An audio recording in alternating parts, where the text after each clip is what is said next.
Business സംബന്ധമായി ചില പരാതികളുണ്ടെന്ന് യതീന്ദ്രൻ ഉദയനോട്. നന്ദന ബിസിനസ്സിൽ ഉഴപ്പുകയാണെന്ന പരാതിയുമായി കാർത്തിക. പുതിയ സ്റ്റാഫിനെ വയ്ക്കാൻ ഉദയൻ അനുവാദം നൽകുന്നു. ഹരിയെ കാണാൻ നന്ദന എത്തുന്നു. സതിയമ്മയിൽ അമർഷം. ഹരിപ്രസാദും നന്ദനയും അവരുടെ ജീവിത നിമിഷങ്ങളെക്കുറിച്ച് ഓർക്കുന്നു. ഹരിയെ കാണാൻ നന്ദനയെ വീട്ടിൽ വരരുത് എന്ന താക്കീതുമായി സതിയമ്മ.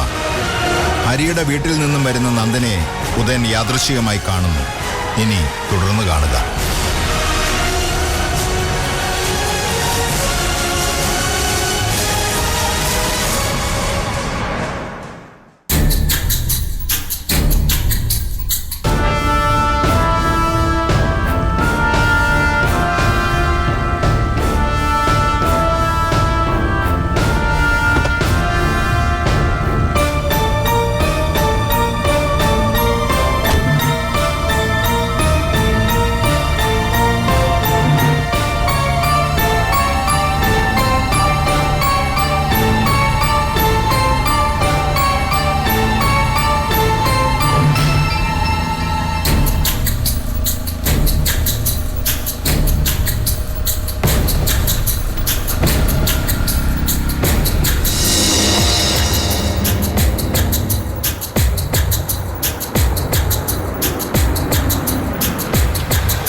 അതേ സൂയിസൈഡ് പോയിന്റിലേക്ക് വീണ്ടും വന്നത് അന്നത്തെ പോലെ ഏതെങ്കിലും കവിതാശകലം ഓർക്കാനാണോ? കവിത കേൾക്കാൻ ആത്മഹത്യാ മുൻപിൽ വന്ന് നിൽക്കണമെന്നില്ല. കവിതയും കഥയും കേൾക്കാനുള്ള മാനസികാവസ്ഥയിലല്ല ഞാൻ നിൽക്കുന്നത്. മനസ്സ് ഡിസ്റ്റർബ്ഡ് ആയിരിക്കും. അതൊരു പുതിയ അനുഭവമല്ല. ഓർമ്മ വെച്ച നാള് മുതൽ മിക്കവാറും മനസ്സ് അങ്ങനെയായിരുന്നു. ചില സമയത്ത് ഇവിടുന്ന് നോക്കുമ്പോഴുള്ള കാഴ്ച പോലെ തന്നെ. മേഘങ്ങൾ നിറഞ്ഞ ആകാശം. കാർമേഘം ആണെന്നേ ഉള്ളൂ. ചിലതൊക്കെ പെയ്തൊഴിഞ്ഞു. പെയ്യാതെ മൂടിക്കെട്ടി നിൽക്കുന്ന മേഘങ്ങളാണ് അധികവും. കാർമേഘങ്ങൾ നിറഞ്ഞ ആകാശം പ്രയോഗം പോയറ്റിക്കാ. പക്ഷെ ഒന്നുണ്ട്, കാറ്റടിച്ചാൽ ഏത് മേഘം ഒഴിഞ്ഞു പോയിക്കോളും. കാറ്റ് എതിർദിശയിലേക്കാണെങ്കിലോ? യെസ്, എങ്ങോട്ട് നീങ്ങണമെന്ന് മേഘം തീരുമാനിച്ചിട്ടുണ്ട്. പക്ഷെ കാറ്റ് എതിർദിശയിലേക്ക്. എക്സാമ്പിൾ കൊള്ളാം. ഇങ്ങനെ എങ്ങും തൊടാതെ സംസാരിച്ച് സമയം കളയണമെന്നുണ്ടോ? ഉപദേശം എനിക്ക് താല്പര്യമുള്ള ഒന്നല്ല. പറഞ്ഞു കേൾക്കാനും ഇഷ്ടമല്ല, ഉപദേശിക്കാനും ഇഷ്ടമല്ല. കാരണം ഓരോ ഉപദേശത്തിലും ഒരു അടിച്ചേൽപ്പിക്കലുണ്ട്. അടിച്ചേൽപ്പിക്കുന്നത് എന്തും അധികപ്പറ്റ. നന്ദനയുടെ അനുഭവപാടും അത് തന്നെ ആയതുകൊണ്ട് ഒരു വിശദീകരണം ആവശ്യമുണ്ടെന്ന് തോന്നുന്നില്ല. എന്റെ മാത്രം അനുഭവം അല്ലല്ലോ. അടിച്ചേൽപ്പിക്കപ്പെട്ട ബന്ധത്തിന്റെ മുനമ്പിൽ വന്നു നിന്നുകൊണ്ടാണ് ഇപ്പൊ പറയുന്നത്. ചോദ്യത്തിലേക്ക് വരുന്നതിന് മുമ്പ് ഉത്തരം പറഞ്ഞേക്കാം. സജീവിന്റെ വീട്ടിൽ പോയത് ആരെ കാണാനാണെന്ന് വ്യക്തമാണ്.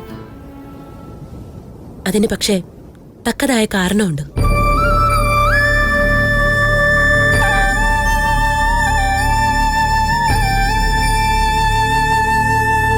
അവിടെ പോകുന്നതിന് മുമ്പേ പറഞ്ഞിരുന്നെങ്കിൽ അതിൽ ന്യായമുണ്ടായിരുന്നു. ഞാൻ അറിഞ്ഞതിന് ശേഷമുള്ള വിശദീകരണത്തിന് വിലയുണ്ടെന്ന് നന്ദനയ്ക്ക് തോന്നുന്നുണ്ടോ? കണ്ടുപിടിക്കും വരെ ആരും കള്ളന്മാരല്ല. പിടിക്കപ്പെടുമ്പോ നേരം പോക്കിന് വേണ്ടി മോഷ്ടിച്ചതാണെന്ന് പറയുന്നത് ബാലിശോ? ഉദാഹരണം മനസ്സിലായി, പക്ഷെ അസ്ഥാനത്തായിപ്പോയി. അസ്ഥാനത്ത് നിൽക്കുന്നത് തന്റെ പല പ്രവൃത്തികളാ.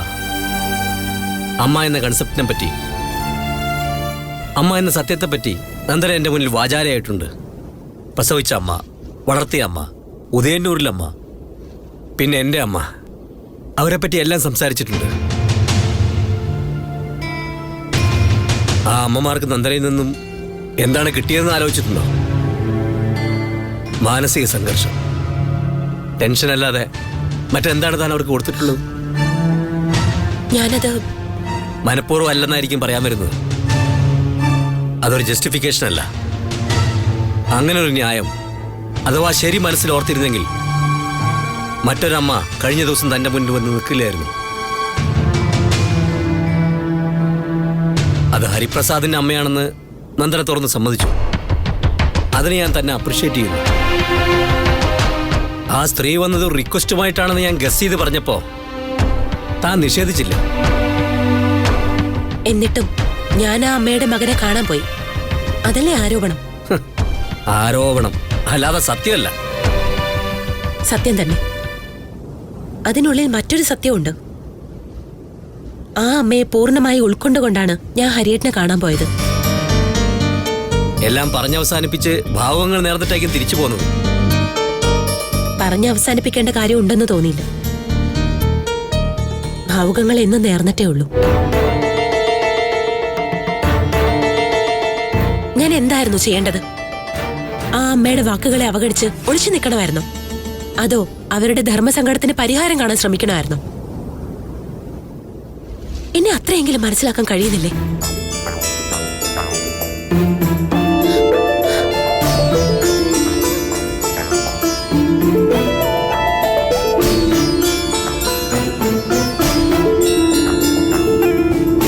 ലിറ്ററേച്ചർ പഠിച്ചിട്ടില്ല ഞാൻ. ജീവിതത്തിന്റെ ഓരോരോ ഒഴുക്കിനിടയിൽ അതിന് നേരം കിട്ടിയില്ല. എന്നാലും കവിതയൊക്കെ കേട്ടാ മനസ്സിലാവും. ആത്മഹത്യാ മുനമ്പിൽ എത്തുന്നതിന് മുമ്പുള്ള അന്ത്യദേശാടനത്തിനെ പറ്റിയാണ് അന്ന് പറഞ്ഞതെന്ന് ഓർക്കുന്നു. ആത്മഹത്യക്കും മരണത്തിനും ഇടയിലൂടെ നിലവിളി പോലെ പായുന്ന ജീവിതത്തെക്കുറിച്ചും ഏതോ കവിതാ കാസറ്റിൽ കേട്ടിട്ടുണ്ട്. ഇവിടെ നിൽക്കുമ്പോ മനസ്സിൽ തോന്നുന്നതും അതാണ്. ആത്മഹത്യക്കും മരണത്തിനും ഇടയിലൂടെ ജീവിതത്തിന്റെ നൂൽപ്പാലം. ആ നൂൽപ്പാലത്തിലൂടെ മുന്നോട്ട് പോകാൻ തന്നെയാണ് തോന്നുന്നത്. അതോ വേണ്ടേ? ഒരു സജഷന് പ്രസക്തിയില്ല. മുന്നോട്ടുള്ള സഞ്ചാരം നൂൽപ്പാലത്തിലൂടെ തന്നെ വേണമെന്ന് നിർബന്ധമാണെങ്കിൽ പിന്നെന്തിനും മറ്റൊരാളുടെ നിർദ്ദേശം? തിരഞ്ഞെടുക്കുന്ന വഴിയെ അനിശ്ചിതത്വം നിറഞ്ഞതാണെങ്കിൽ യാത്ര ഒറ്റയ്ക്ക് വേണ്ടി വരും. അത് സജഷൻ. ഡിസിഷൻ സ്വയം എടുക്കാം.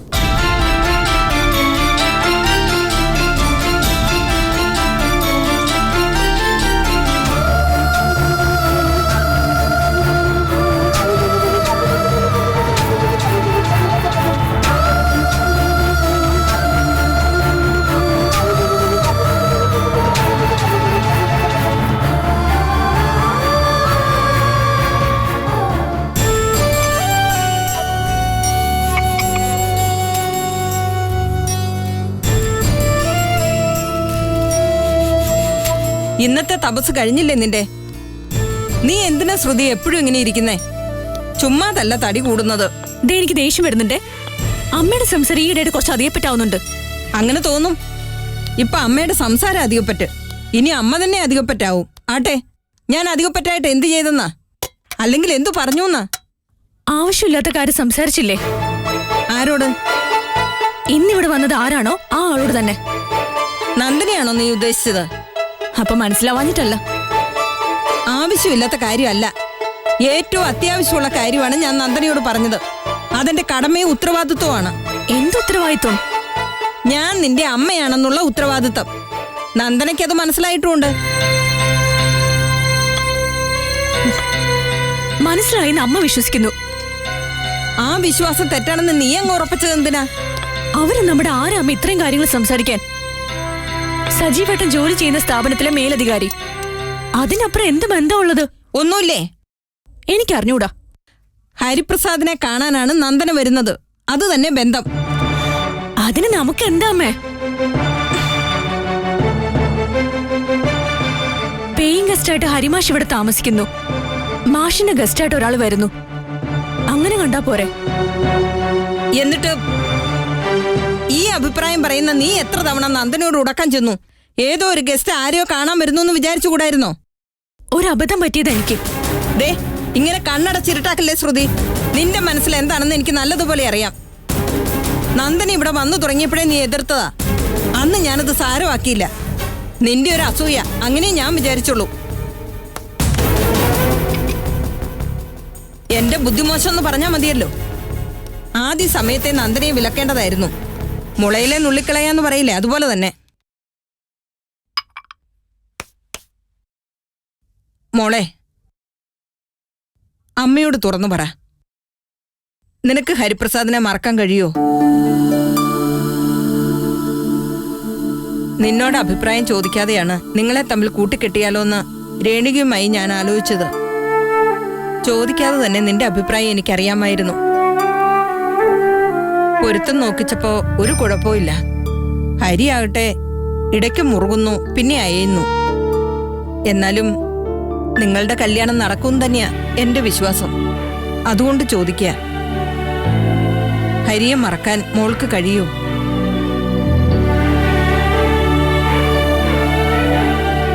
എന്റെ കാര്യമല്ലല്ലോ വിഷയം. മാഷിനെ മറക്കാൻ ആ ചേച്ചി തയ്യാറാവോ?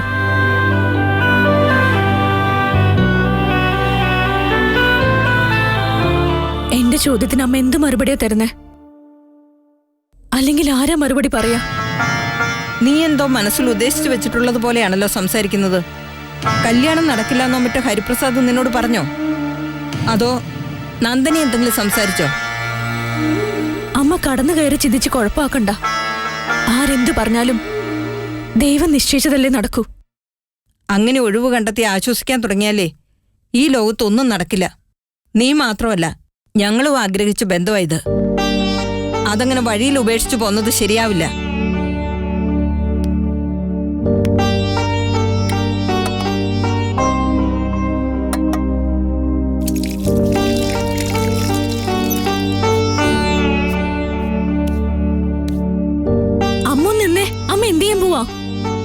ഹരിയുടെ അച്ഛനും അമ്മയും ഒന്ന് വിളിച്ച് ആലോചിക്കട്ടെ. അവരും എല്ലാം അറിഞ്ഞിരിക്കുന്നതാണ് നല്ലത്.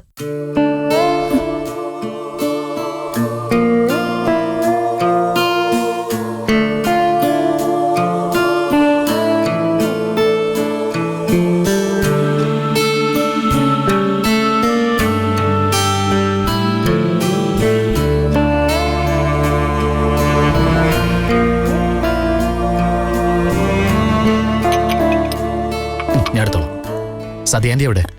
അമ്മ കിടന്നു, തലവേദനയാന്ന്. മരുന്ന് കഴിച്ചോ? ഞാൻ ടാബ്ലറ്റ് കൊടുക്കാന്ന് പറഞ്ഞപ്പോ വേണ്ടാന്ന് പറഞ്ഞു. ശരിക്കും തലവേദനയുടെ മതിയല്ലോ മരുന്ന് കഴിക്കുന്നത്. ആന്റി ഫുഡ് കഴിച്ചിട്ടാണോ കിടന്നത്? ആ. ശ്രുതി കഴിച്ചില്ലേ? ഞാൻ കഴിച്ചു. എന്നിട്ടുണ്ടാക്കിയ അതുപോലെ ഈ പാത്രത്തിൽ കാണുന്നുണ്ടല്ലോ. ഒരു കാര്യം ചെയ്യ്, ശ്രുതി ഇരുന്നേ. വേണ്ട. ഇരിക്കുന്നേ, അല്ലെങ്കിൽ ഞാനും കഴിക്കില്ലേ? അയ്യോ, ഞാൻ പിന്നെ കഴിച്ചോളാം. മാഷ് എഴുന്നേറ്റിട്ട് അമ്മയെ വിളിച്ച് ഞാനും കഴിച്ചോളാം. ദേ, ഇത് മുഴുവൻ കഴിച്ച് ഇവിടുന്ന് എഴുന്നേക്കാവൂ, അല്ലെങ്കിൽ പിന്നെ ഞാനും പട്ടിണി കിടക്കും.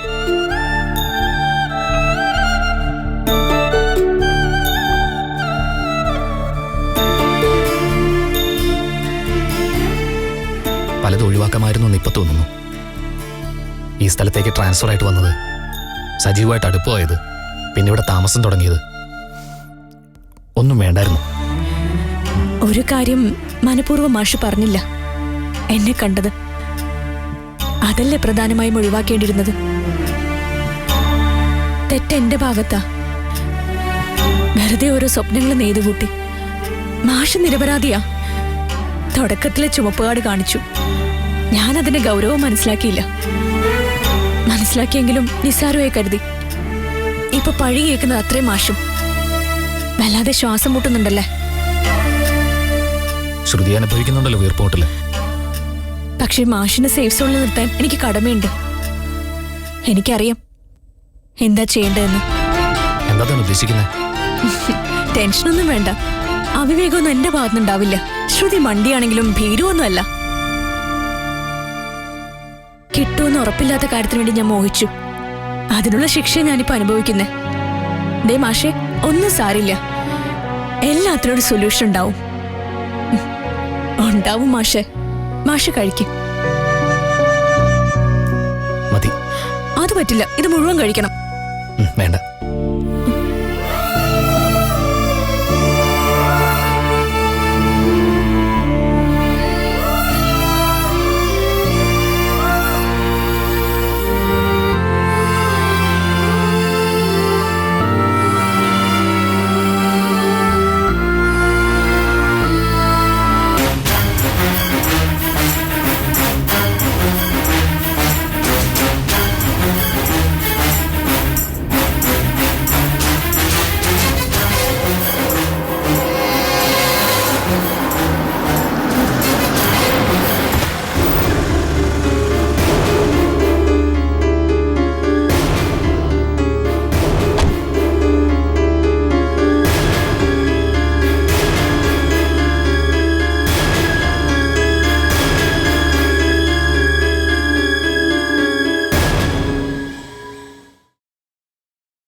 അമ്മാവൻ? അതെ. എന്താ സംശയമുണ്ടോ? എവിടെ എല്ലാവരും? വിളിക്കേ. കാർത്തികേ,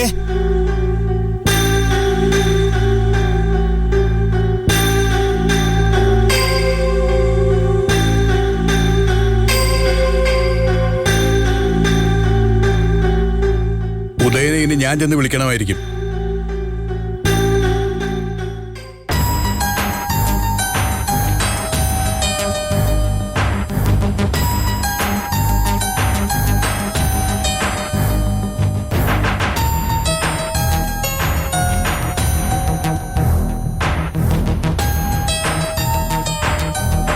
കുടുംബക്ഷേത്രത്തിൽ നിന്ന് പോണായിരുന്നു.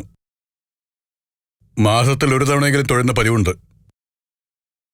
ഇവിടെ ആർക്കും അതൊന്നും ബാധകമല്ലല്ലോ. ഞങ്ങളിടയ്ക്ക് പോവാറുണ്ടമ്മാവ. അതൊന്നും പിന്നെ ഉദയനെ ബാധിക്കുന്ന കാര്യങ്ങളല്ലല്ലോ.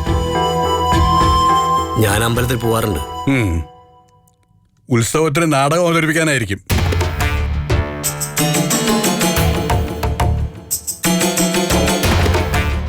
രണ്ടുപേരും ഇരിക്കെ, സംസാരിക്കാനുണ്ട്. നിന്നോളാം. ബഹുമാനം പ്രകടിപ്പിക്കാൻ വേണ്ടിയാണ് ഇരിക്കാൻ മടിക്കുന്നതെങ്കിൽ വേണമെന്നില്ല. മുതിർന്നവരോട് ആദരവ് കാണിക്കുന്നത് നിൽപ്പിലും നടപ്പിലുമല്ല, പ്രവൃത്തിയിലാണ്.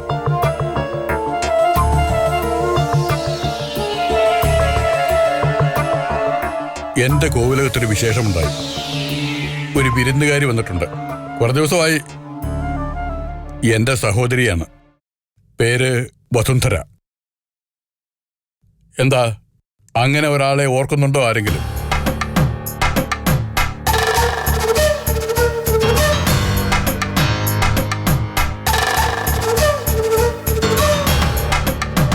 ഞാനിവിടെ വന്നിട്ട് ഇത്രയും സമയമായി.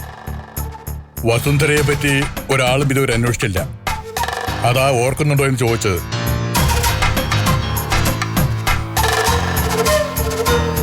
അമ്മയ്ക്ക് അസുഖമൊന്നും ഇല്ലല്ലോ അമ്മാവ? എന്താ അസുഖം വരണമെന്ന് നേർച്ച വല്ലതും പറഞ്ഞിട്ടുണ്ടോ?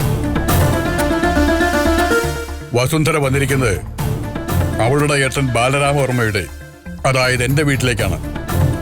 അവിടെ താമസിക്കുന്നിടത്തോളം അസുഖം വന്നാൽ ആസ്പത്രിയിൽ കൊണ്ടുപോകാൻ ആളുണ്ട്. തമ്മിൽ മത്സരിക്കാൻ മക്കളും മരുമക്കളും ഒന്നും അവിടെ ഇല്ലല്ലോ. അമ്മാവന് ചായയുടെ കാർത്തികേ. വേണ്ട, സത്കാരം സ്വീകരിക്കാനുള്ള മനസ്സല്ലേ ഇപ്പോ. അമ്മാവൻ പിണങ്ങണ്ട. ഞങ്ങളുടെ അറിവോടെയോ അല്ലെങ്കിൽ ഞങ്ങൾ പറഞ്ഞിട്ടോ അല്ല അമ്മ അങ്ങോട്ട് വന്നത്. നിങ്ങൾ അറിയണമായിരുന്നു. പുറത്തു പറയാൻ കൊള്ളാവുന്ന കാര്യമാണോ? വസുന്ധര എന്റെ അടുത്തേക്കല്ല വന്നിരുന്നെങ്കിലോ, അവൾ എന്തെങ്കിലും അവിവേകം കാണിച്ചിരുന്നെങ്കിലോ ആര് സമാധാനം പറയുമായിരുന്നു?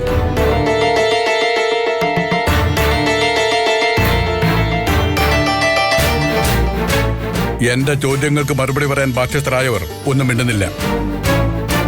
ഉദയനെയും ഭാര്യയുമാണ് ഉദ്ദേശിച്ചത്.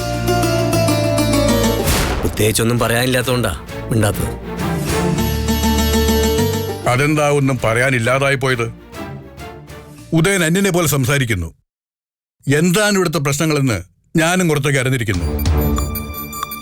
നീ കല്യാണം കഴിക്കാതെ നിൽക്കുന്നതായിരുന്നു ഒരു സമയത്ത് വസുന്ധരയുടെ ഏറ്റവും വലിയ മനപ്രയാസം. കല്യാണം കഴിച്ചത് അതിലും വലിയ മനപ്രയാസത്തിന് കാരണമായി. പ്രതാപനാണ് ഇങ്ങനെ ഒരു ആലോചന കൊണ്ടുവന്നതും കൂട്ടിക്കെട്ടിയതും. ചില കള്ളത്തരങ്ങളുള്ളവനാണെങ്കിലും പ്രതാപനെ ഞാൻ ഈ കാര്യത്തിൽ കുറ്റപ്പെടുത്തില്ല. കാരണം കല്യാണം കഴിഞ്ഞാൽ പിന്നെ മറ്റാർക്കും ഈ ബന്ധത്തിൽ സ്ഥാനമില്ല. വിവാഹശേഷമുള്ള ജീവിതം ഭാര്യ ഭർത്താക്കന്മാരുടേത് മാത്രമാണ്. അല്ലെന്ന് ആർക്കെങ്കിലും അഭിപ്രായമുണ്ടോ? അമ്മാവൻ പറഞ്ഞതാ ശരി.